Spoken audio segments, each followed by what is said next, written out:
Hey guys, Lord here, back again with another review, and today I'll be taking a look at the Mattel Masterverse 40th Anniversary He-Man. And before we get into the meat and taters of this review, let's first take a look-see, get him out of the way, at both the front and the back of the packaging here. So long. Getting the man of the hour back in frame here. Let's now take a look at some of his accessories, starting off with his two alternate hands. And while I don't feel like they need to do this, it would be nice if Mattel included all the hands with these Masterverse figures. It would be nice to get a fist and an open hand for the opposite sides, but hey, getting some alternate hands is better than none at all, I suppose. And of course, what would the most powerful man in the universe be without his trusty power sword? Which came a little bent out of package. So I'm going to have to straighten that at some point. But it's fine, I guess. Also comes with his battle axe. And his shield, which has a nice handle on it for his grip hand to hold on to. So I do appreciate that. It's got the red on the outside. And that's your lot. So, a very kind of controversial figure, we'll say. Mostly due to the head sculpt. So, taking a closer look at He-Man here. I think this is a pretty solid figure. I don't think he's too bad. I think he's really nice. A bit questionable on the shading on the face there, I guess. That bothers you, maybe. But as far as articulation goes, it's your standard lot for Masterverse. He's got the kind of hinge in the neck there. I wish they would switch that to a double ball peg, but it is what it is. He can look side to side. Does have a very vintage-inspired head sculpt. And the shoulders, they do go out to the side like so. Back down. They do rotate all the way around. It's got a bicep swivel. Double jointed elbow. A little loose on the top, but the bottom one's pretty stiff as usual. Yeah, I can't even get that to bend. What about this side? There we go.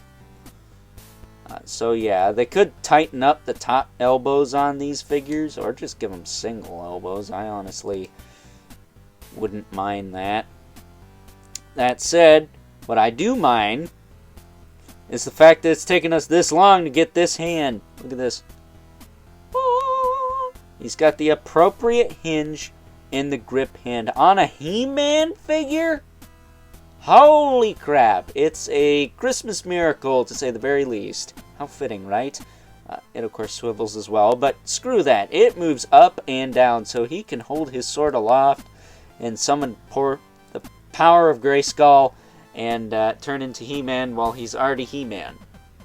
In hindsight, this would have been better off with the Prince Adam figure, but hey, beggars can't be choosers. Not to mention, that's the appropriate hinge for weapons in general, not just power swords.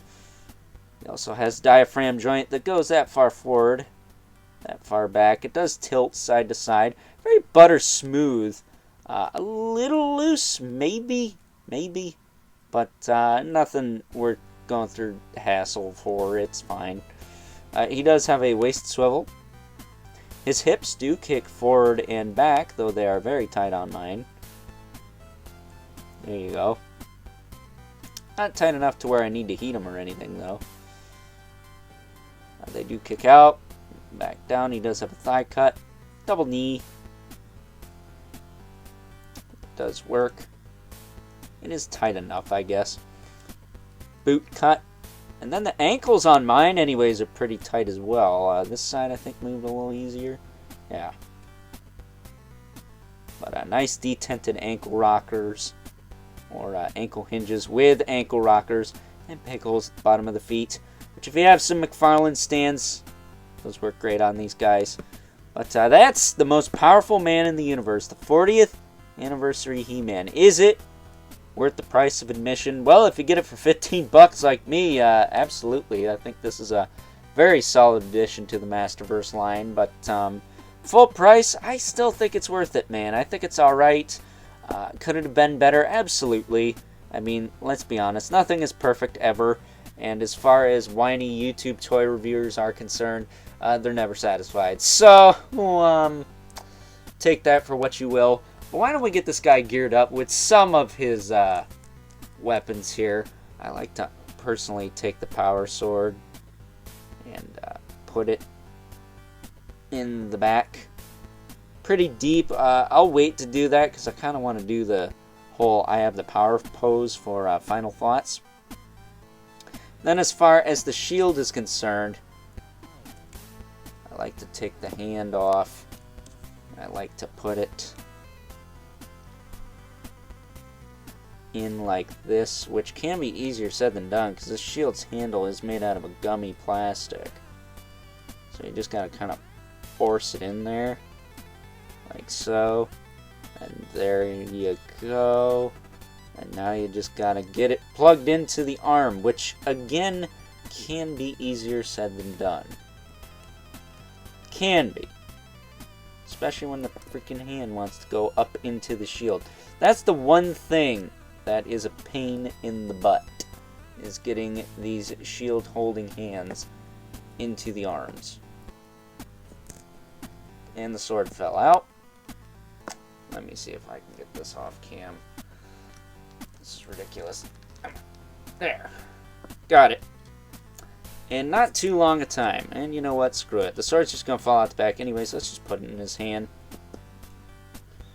Because this is a very important moment for Masters collectors. Because we don't get this hand all the time. I mean, he can do this now. That's pretty sweet. You can have him look up at it too. Whoa, white balance.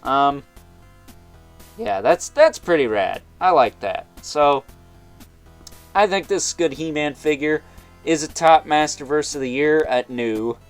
But it might be top 10 Masterverse of the Year. Not sure where he'd fall in that list, but I do like this figure quite a bit. I think it's fun.